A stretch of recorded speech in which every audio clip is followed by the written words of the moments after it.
अब देखो यहाँ पर हमने एक सब्जेक्ट लिखा आई, उसके लिए वर्ब लिखी वॉच और उसके लिए ऑब्जेक्ट लिखा मूवीज। ऐसा है कि नहीं? यहाँ पर हमने एक सब्जेक्ट लिखा आई, उसके लिए वर्ब लिखी वॉच और उसके लिए जस्ट मूवीज ने सीरियल्स लिखा, ऑब्जेक्ट लिखा सीरियल। और वर्ब से पहले हमने adverb of indefinite frequency seldom और एवर का यूज किया। अब ये जो पूरी ना एक फ्रेज है सेल्डम और एवर जो है, ये पूरी एक फ्रेज है। चलो, सेल्डम का मतलब हम में से सबको पता ही होगा, ऑलमोस्ट नेवर। ठीक है, एवर का मतलब एट एनी टाइम, एवर का मतलब कभी, अगर कभी। ठीक है, और सेल्डम का मतलब ऑलमोस्ट नेवर होता ही है। तो ये जो सेल्डम है और एवर है, ये दोनों ही एडवर्ब ऑफ इंडेफिनिट फ्रीक्वेंसी है। सबसे पहले तो ये समझ लो, सेल्डम भी एडवर्ब ऑफ इंडेफिनिट फ्रीक्वेंसी है, एवर भी एडवर्ब ऑफ इंडेफिनिट फ्रीक्वेंसी ही है। और हमने इनको और कंजंक्शन से कनेक्ट कर रखा है। और कंजंक्शन जो होता है वो अल्टरनेटिव का कंजंक्शन होता है, और कंजंक्शन से हम कनेक्ट करते हैं अल्टरनेटिव्स को कि भाई ये उसका विकल्प है, आप या तो चाय पी लो या कॉफी पी लो। ठीक है, तो सेल्डम नेगेटिव वर्ड होता है। अगर हम उसके साथ और से कनेक्ट करेंगे तो सेल्डम का मतलब होता है ऑलमोस्ट नेवर, उसका मतलब एग्जैक्टली नेवर नहीं होता है। तो अगर हम उसके बाद और से कनेक्ट करेंगे तो हम कोई ऐसा ऑप्शन कनेक्ट करेंगे जो एग्जैक्ट वैल्यू को रेफर करता हो, क्योंकि सेल्डम जो है वो उसका मतलब होता है ऑलमोस्ट नेवर। अब हम कुछ ऐसा लिखेंगे जो एक सटीक वैल्यू को, एक डेफिनेट वैल्यू को रिप्रेजेंट करता हो, एवर नहीं करता, नेवर करता है। और पहली बात सेल्डम नेगेटिव है तो उसका जो सब्स्टिट्यूट हम देंगे वो भी ऑलमोस्ट नेगेटिव ही होगा। ये ऑलमोस्ट नेगेटिव है, वो टोटल नेगेटिव होता है। तो यहाँ पे जब भी आप सेल्डम के साथ और लिखते हैं तो हमेशा एवर का यूज क्या करें, सॉरी नेवर का यूज क्या करें, तो इसको लिखें सेल्डम और नेवर। अब ये बात आप ऐसे ध्यान रख सकते हैं कि हमारे पास दो प्रेपोजिशनल फ्रेजेस होती हैं। एक प्रेपोजिशनल फ्रेज होती है सेल्डम और नेवर। ठीक है, एक होती है सेल्डम इफ एवर। आपको ध्यान ये रखना है, ये जो दो हमारी प्रेपोजिशनल फ्रेजेस हैं ये दोनों ही सही है। ठीक है, सेल्डम और नेवर, सेल्डम इफ एवर। आपको ये ध्यान रखना है कि सेल्डम के साथ और कंजंक्शन यूज किया तो नेवर लिखना है, सेल्डम के साथ इफ लिखा है तो एवर लिखना है। अच्छा, इनके मीनिंग क्या होते हैं ये भी थोड़ा समझ लीजिए। सेल्डम और नेवर का मतलब होता है, सेल्डम का मतलब रेयरली हो गया, तो सेल्डम और नेवर का मतलब हो गया रेयरली और नेवर, कि कोई काम अगर होता है तो रेयरली होता है या फिर कभी नहीं होता। ठीक है, और सेल्डम इफ एवर का मतलब क्या हो गया, रेयरली इफ एवर, कि अगर कोई काम कभी होता भी है तो रेयरली होता है, मतलब अकेजनली नहीं होता। तो रेयरली इफ एवर, रेयरली और नेवर, ये मीनिंग्स होते हैं। अब हमारे दिमाग में क्वेश्चन आना चाहिए कि अगर सेल्डम और नेवर सही है और सेल्डम इफ एवर भी सही हो सकता था, तो हमने इस क्वेश्चन में और को हटा के इफ क्यों नहीं लिख दिया? क्योंकि इस हिसाब से तो अगर हम लिख देते I seldom if ever watch serials तो भी सही हो जाता, तो हमने इफ क्यों नहीं लिखा? तो उसका सीधा सा आंसर ये है कि जब आपको लगे कि आप किसी एक सेंटेंस को दो तरीके से सही कर सकते हो, दोनों ही तरीके लॉजिकल हैं, ग्रामेटिकल हैं, तो करेक्शन बाद वाला करना है ना। तो अदरवाइज मतलब ये बात मैंने आपको इसलिए बता दी कि अगर यहाँ पे और की जगह इफ लिखा होता तो वो सही होता, वो गलत नहीं होता, लेकिन मान लो करेक्शन बाद वाला करना चाहिए। जब कभी ऐसा लगे कि हम सेंटेंस को दो तरीके से सही कर सकते हैं तो करेक्शन बाद वाला ही किया करो। ठीक है, आजा। अब एक दूसरा एग्जाम्पल देखिए, हमने एक दूसरा एग्जाम्पल लिखा, ये लोग सही करें।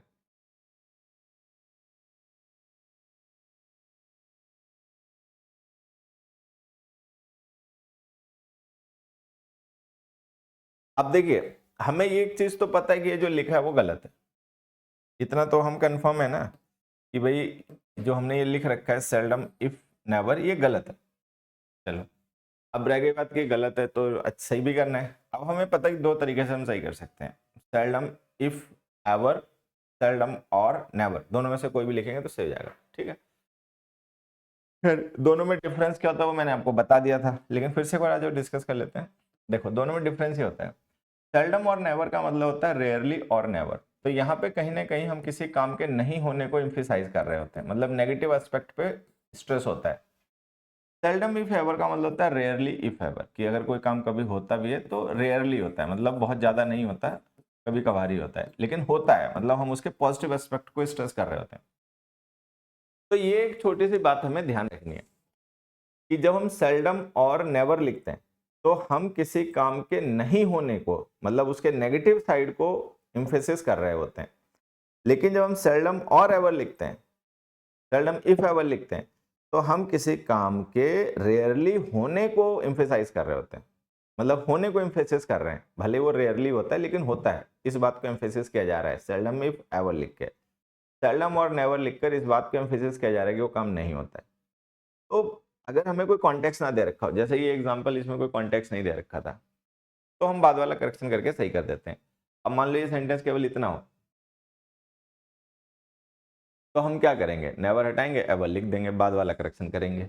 लेकिन अभी देखो पूरा सेंटेंस कहाँ से लिखा हुआ है, यहाँ से लिखा है बीइंग अ टीचर, मतलब जिस पर्सन के बारे में हम बात कर रहे हैं वो पर्सन कोई टीचर है। अब जो टीचर पर्सन है उसके बारे में क्या एक्सपेक्टेड होता है कि वो गलतियां करेगा या नहीं करेगा। टीचर होने का मतलब क्या, गलतियां करना या नहीं करना। तो कॉमन सेंस की बात है, टीचर होने का मतलब है गलतियां नहीं करना। बीइंग अ टीचर, टीचर होने के कारण वो गलतियां नहीं करता होगा। अगर हमें नेगेटिव साइड को एम्फेसिस करना है कि गलतियां नहीं करता होगा, तो हटाओ इफ, लिखो और, तो हम लिखेंगे ही सेल्डम और नेवर मेक्स मिस्टेक्स। तो मतलब क्या हो गया, being a teacher he rarely और नेवर मेक्स मिस्टेक्स, टीचर होने के कारण वो कभी गलतियां नहीं करता। अब इसी एग्जांपल को मैं थोड़ा सा ना चेंज करके लिख देता हूं। अब देखो अभी भी लगभग लगभग सेंटेंस वैसा ही है, बस हल्का सा डिफरेंस हो गया। क्या डिफरेंस हो गया, ये जो हमने यहाँ पर फ्रेज लिखी थी में हमने लिख दिया एक वर्ड डेस्पाइट। डेस्पाइट काम का वर्ड है, उससे काफी फर्क पड़ जाएगा। डेस्पाइट जो होता है कंट्रास्ट शो करता है। डेस्पाइट क्या शो करता है, कंट्रास्ट, कि जो हम बात बता रहे हैं वो बात अनएक्सपेक्टेड है, मतलब एक अनयूजुअल काइंड ऑफ एग्जांपल है, एक अनएक्सपेक्टेड सिचुएशन है, कंट्रास्टिंग सिचुएशन है जनरल से। तो despite being a teacher, teacher होने के बावजूद, तो मतलब यहाँ पे कुछ ऐसा हो रहा होगा जो एक्सपेक्टेड नहीं है किसी टीचर से। तो टीचर से क्या एक्सपेक्टेड नहीं है, गलतियां करना, ये एक्सपेक्टेड नहीं है टीचर से, या गलतियां नहीं करना ये एक्सपेक्टेड नहीं है। तो टीचर से तो एक्सपेक्टेड ही होता है कि गलतियां नहीं करेगा, लेकिन हमें यहाँ पे किसी ऐसी चीज को रेफर करना है जो कॉन्ट्ररी है, अनएक्सपेक्टेड है। तो अनएक्सपेक्टेड है गलतियां करना, कि भाई टीचर गलती करे, ये तो अनएक्सपेक्टेड सिचुएशन है ना। तो वो जो डेस्पाइट लिखा है ना, वो उसी सिचुएशन को रेफर कर रहा है कि हम यहाँ पे कोई ऐसी सिचुएशन बताने जा रहे हैं जो अनएक्सपेक्टेड है, अनयूजुअल है। तो अनयूजुअल है किसी टीचर का गलतियां करना। तो यहाँ पे हमें नहीं, पॉजिटिव चाहिए, क्योंकि टीचर है गलतियां करेगा, ये अनएक्सपेक्टेड है, तो यहाँ पर हमें पॉजिटिव मीनिंग चाहिए। पॉजिटिव मीनिंग चाहिए तो इफ लिख दो।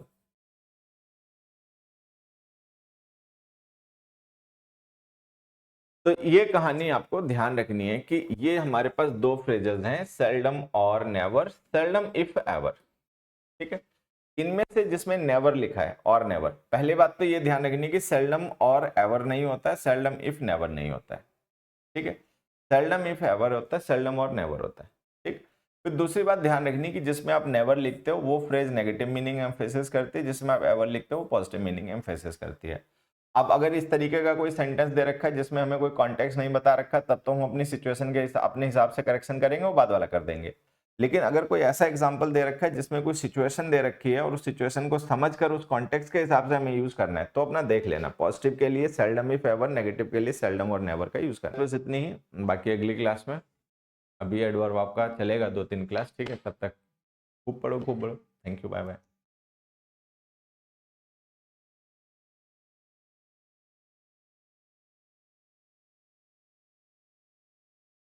अब देखो यहाँ पर हमने एक सब्जेक्ट लिखा आई, उसके लिए वर्ब लिखी वॉच, और उसके लिए ऑब्जेक्ट लिखा मूवीज, ऐसा है कि नहीं।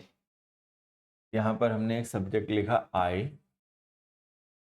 उसके लिए वर्ब लिखी वॉच, और उसके लिए अच्छा मूवीज ने सीरियल्स लिखा, ऑब्जेक्ट लिखा सीरियल। और वर्ब से पहले हमने adverb of indefinite frequency seldom और एवर का यूज किया। अब ये जो पूरी ना एक फ्रेज है सेल्डम और एवर जो है, ये पूरी एक फ्रेज है। चलो, सेल्डम का मतलब हम में से सबको पता ही होगा, ऑलमोस्ट नेवर, ठीक है। एवर का मतलब एट एनी टाइम, एवर का मतलब कभी, अगर कभी, ठीक है। और सेल्डम का मतलब ऑलमोस्ट नेवर होता ही है। तो ये जो सेल्डम है और एवर है, ये दोनों ही एडवर्ब ऑफ इंडेफिनिट फ्रीक्वेंसी है। सबसे पहले तो ये समझ लो, सेल्डम भी एडवर्ब ऑफ इंडेफिनिट फ्रीक्वेंसी है, एवर भी एडवर्ब ऑफ इंडेफिनिट फ्रीक्वेंसी ही है। और हमने इनको और कंजंक्शन से कनेक्ट कर रखा है। और कंजंक्शन जो होता है वो अल्टरनेटिव का कंजंक्शन होता है, और कंजंक्शन से हम कनेक्ट करते हैं अल्टरनेटिव्स को कि भाई ये उसका विकल्प है, आप या तो चाय पी लो या कॉफी पी लो, ठीक है। तो सेल्डम नेगेटिव वर्ड होता है। अगर हम उसके साथ और से कनेक्ट करेंगे तो सेल्डम का मतलब होता है ऑलमोस्ट नेवर, उसका मतलब एग्जैक्टली नेवर नहीं होता है। तो अगर हम उसके बाद और से कनेक्ट करेंगे तो हम कोई ऐसा ऑप्शन कनेक्ट करेंगे जो एग्जैक्ट वैल्यू को रेफर करता हो, क्योंकि सेल्डम जो है वो उसका मतलब होता है ऑलमोस्ट नेवर। अब हम कुछ ऐसा लिखेंगे जो एक सटीक वैल्यू को, एक डेफिनेट वैल्यू को रिप्रेजेंट करता हो, एवर नहीं करता, नेवर करता है। और पहली बात सेल्डम नेगेटिव है तो उसका जो सब्स्टिट्यूट हम देंगे वो भी ऑलमोस्ट नेगेटिव ही होगा। ये ऑलमोस्ट नेगेटिव है, वो टोटल नेगेटिव होता है। तो यहाँ पे जब भी आप सेल्डम के साथ और लिखते हैं तो हमेशा एवर का यूज क्या करें, सॉरी नेवर का यूज क्या करें, तो इसको लिखें सेल्डम और नेवर। अब ये बात आप ऐसे ध्यान रख सकते हैं कि हमारे पास दो प्रेपोजिशनल फ्रेजेस होती हैं। एक प्रेपोजिशनल फ्रेज होती है सेल्डम और नेवर, ठीक है। एक होती है सेल्डम इफ एवर। आपको ध्यान ये रखना है, ये जो दो हमारी प्रेपोजिशनल फ्रेजेस हैं ये दोनों ही सही है, ठीक है। सेल्डम और नेवर, सेल्डम इफ एवर, आपको ये ध्यान रखना है कि सेल्डम के साथ और कंजंक्शन यूज किया तो नेवर लिखना है, सेल्डम के साथ इफ लिखा है तो एवर लिखना है। अच्छा, इनके मीनिंग क्या होते हैं ये भी थोड़ा समझ लीजिए। सेल्डम और नेवर का मतलब होता है, सेल्डम का मतलब रेयरली हो गया, तो सेल्डम और नेवर का मतलब हो गया रेयरली और नेवर, कि कोई काम अगर होता है तो रेयरली होता है या फिर कभी नहीं होता, ठीक है। और सेल्डम इफ एवर का मतलब क्या हो गया, रेयरली इफ एवर, कि अगर कोई काम कभी होता भी है तो रेयरली होता है, मतलब अकेजनली नहीं होता। तो रेयरली इफ एवर, रेयरली और नेवर, ये मीनिंग्स होते हैं। अब हमारे दिमाग में क्वेश्चन आना चाहिए कि अगर सेल्डम और नेवर सही है और सेल्डम इफ एवर भी सही हो सकता था, तो हमने इस क्वेश्चन में और को हटा के इफ क्यों नहीं लिख दिया? क्योंकि इस हिसाब से तो अगर हम लिख देते I seldom if ever watch serials तो भी सही हो जाता, तो हमने इफ क्यों नहीं लिखा? तो उसका सीधा सा आंसर ये है कि जब आपको लगे कि आप किसी एक सेंटेंस को दो तरीके से सही कर सकते हो, दोनों ही तरीके लॉजिकल हैं, ग्रामेटिकल हैं, तो करेक्शन बाद वाला करना है ना। तो अदरवाइज मतलब ये बात मैंने आपको इसलिए बता दी कि अगर यहाँ पे और की जगह इफ लिखा होता तो वो सही होता, वो गलत नहीं होता, लेकिन मान लो करेक्शन बाद वाला करना चाहिए। जब कभी ऐसा लगे कि हम सेंटेंस को दो तरीके से सही कर सकते हैं तो करेक्शन बाद वाला ही किया करो, ठीक है। आजा, अब एक दूसरा एग्जाम्पल देखिए, हमने एक दूसरा एग्जाम्पल लिखा, ये लोग सही करें।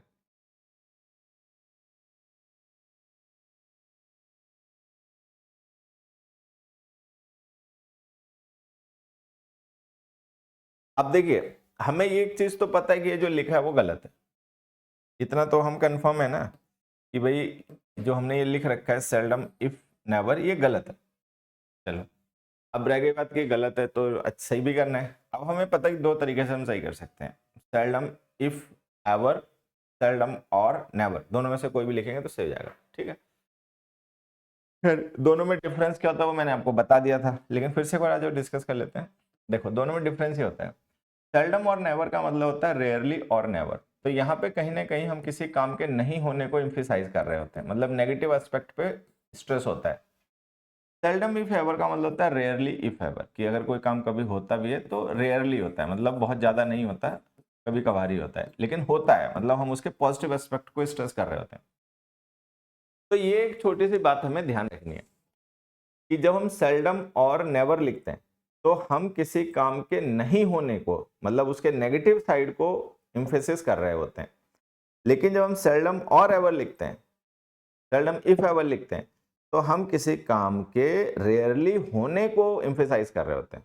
मतलब होने को एम्फेसिस कर रहे हैं, भले वो रेयरली होता है लेकिन होता है, इस बात को एम्फेसिस किया जा रहा है सेल्डम इफ एवर लिख के। सेल्डम और नेवर लिखकर इस बात को एम्फेसिस किया जा रहा है कि वो काम नहीं होता है। तो अगर हमें कोई कॉन्टेक्स्ट ना दे रखा हो, जैसे ये एग्जांपल, इसमें कोई कॉन्टेक्स्ट नहीं दे रखा था, तो हम बाद वाला करेक्शन करके सही कर देते हैं। अब मान लो ये सेंटेंस केवल इतना हो, तो हम क्या करेंगे, नेवर हटाएंगे, एवर लिख देंगे, बाद वाला करेक्शन करेंगे। लेकिन अभी देखो पूरा सेंटेंस कहाँ से लिखा हुआ है, यहाँ से लिखा है बीइंग अ टीचर, मतलब जिस पर्सन के बारे में हम बात कर रहे हैं वो पर्सन कोई टीचर है। अब जो टीचर पर्सन है उसके बारे में क्या एक्सपेक्टेड होता है कि वो गलतियां करेगा या नहीं करेगा। टीचर होने का मतलब क्या, गलतियां करना या नहीं करना। तो कॉमन सेंस की बात है, टीचर होने का मतलब है गलतियां नहीं करना। बीइंग अ टीचर, टीचर होने के कारण वो गलतियां नहीं करता होगा। अगर हमें नेगेटिव साइड को एम्फेसिस करना है कि गलतियां नहीं करता होगा, तो हटाओ इफ, लिखो और। तो हम लिखेंगे ही सेल्डम और नेवर मेक्स मिस्टेक्स। तो मतलब क्या हो गया, being a teacher he rarely और नेवर मेक्स मिस्टेक्स। टीचर होने के कारण वो कभी गलतियां नहीं करता। अब इसी एग्जांपल को मैं थोड़ा सा ना चेंज करके लिख देता हूं। अब देखो अभी भी लगभग लगभग सेंटेंस वैसा ही है, बस हल्का सा डिफरेंस हो गया। क्या डिफरेंस हो गया, ये जो हमने यहाँ पर फ्रेज लिखी थी में हमने लिख दिया एक वर्ड डेस्पाइट। डेस्पाइट काम का वर्ड है, उससे काफी फर्क पड़ जाएगा। डेस्पाइट जो होता है कंट्रास्ट शो करता है। डेस्पाइट क्या शो करता है, कंट्रास्ट, कि जो हम बात बता रहे हैं वो बात अनएक्सपेक्टेड है, मतलब एक अनयूजुअल काइंड ऑफ एग्जांपल है, एक अनएक्सपेक्टेड सिचुएशन है, कंट्रास्टिंग सिचुएशन है जनरल से। तो despite being a teacher, teacher होने के बावजूद, तो मतलब यहाँ पे कुछ ऐसा हो रहा होगा जो एक्सपेक्टेड नहीं है किसी टीचर से। तो टीचर से क्या एक्सपेक्टेड नहीं है, गलतियां करना, ये एक्सपेक्टेड नहीं है टीचर से, या गलतियां नहीं करना ये एक्सपेक्टेड नहीं है। तो टीचर से तो एक्सपेक्टेड ही होता है कि गलतियां नहीं करेगा, लेकिन हमें यहाँ पे किसी ऐसी चीज को रेफर करना है जो कॉन्ट्ररी है, अनएक्सपेक्टेड है। तो अनएक्सपेक्टेड है गलतियां करना, कि भाई टीचर गलती करे, ये तो अनएक्सपेक्टेड सिचुएशन है ना। तो वो जो डेस्पाइट लिखा है ना, वो उसी सिचुएशन को रेफर कर रहा है कि हम यहाँ पे कोई ऐसी सिचुएशन बताने जा रहे हैं जो अनएक्सपेक्टेड है, अनयूजुअल है। तो अनयूजुअल है किसी टीचर का गलतियां करना। तो यहाँ पे हमें नहीं, पॉजिटिव चाहिए, क्योंकि टीचर है गलतियां करेगा, ये अनएक्सपेक्टेड है। तो यहाँ पर हमें पॉजिटिव मीनिंग चाहिए, पॉजिटिव मीनिंग चाहिए तो इफ लिख दो।